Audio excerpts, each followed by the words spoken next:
Abana taarifa kunako habari za udaku ni kwamba Diamond Platnumz kwa hili amejidhalilisha Mwijaku atoboa siri baada ya video kuvuja Diamond kwa Fally Ipupa. Mambo yamekaaje? Basi ambatana na mimi kunako habari za udaku tuweze kufahamu zaidi. Kama ambavyo tunafahamu bana, Diamond Platnumz alikuwa huko nje ya nchi akifanya show yake huko akishirikishwa na Fally Ipupa. Sasa mambo yalikuwa vipi?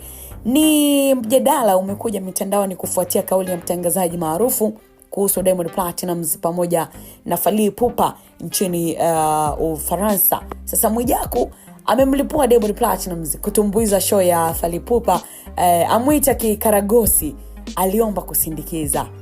Haya, tufahamu kwa undani kabisa. Baada ya tamasha kubwa la muziki ambalo lilifanyika hivi karibuni nchini France, ambalo lilikuwa na Diamond Platnumz, lakini pia tulimuona bwana mkubwa Fally Ipupa kama sehemu ya burudani kuu, mjadala mpya umeweza kuibuka mtandaoni kufuatia kauli ya mtangazaji maarufu Mwijaku.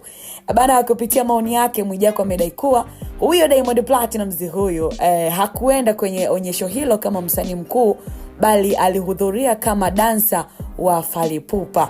Na kauli hii imesababisha mjadala mkali kiukweli mitandaoni, huku mashabiki wa muziki wakigawanyika kuhusu ukweli wake.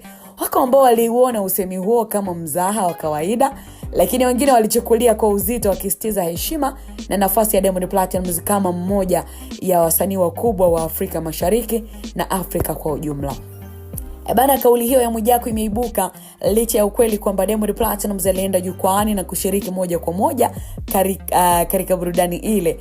Wakati wa onyesho hilo, Diamond pamoja na Fally Ipupa walitumbuiza pamoja wimbo wao maarufu kabisa, jambo ambalo lilipokelewa vyema sana na mashabiki walikuwepo katika eneo hilo la tukio.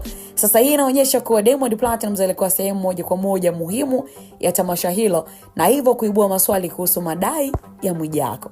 Lakini sasa zaidi ya hayo, madai mengine yametokea mitandaoni yanadai kwamba Fally Ipupa alimlipa Diamond Platnumz kiasi kikubwa sana cha fedha ili aweze kuhudhuria na kushiriki kwenye tamasha hilo.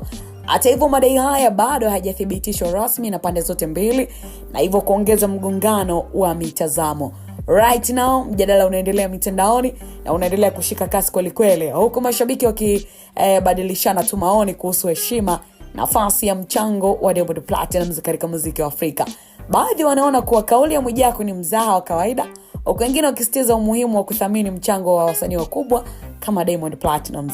Lakini kiukweli kwa sasa hivi macho yote yako kwa Diamond Platnumz pamoja na Fally Ipupa, huku mashabiki wakitarajia ufafanuzi rasmi kutoka kwao kuhusu madai haya ambayo yanaendelea kusambaa mtandaoni. Je, watatoa maelezo rasmi yatakayolenga kufafanua hali halisi na ushirikiano wao kwenye tamasha hilo? Hii ndilo swali ambalo linaendelea kuwashangaza mashabiki na vyombo vya habari, na kuendelea kusubiri majibu kwa kina. Iwapo Diamond Platnumz ama Fally Ipupa mmoja wapo ataweza kujibu, basi tutaweza kuendelea kukuhabarisha kupitia Bayo Media. Usiache kusubscribe, kushare, kulike na comment kwa ajili ya kuwa mtu wa kwanza kupata taarifa mbalimbali.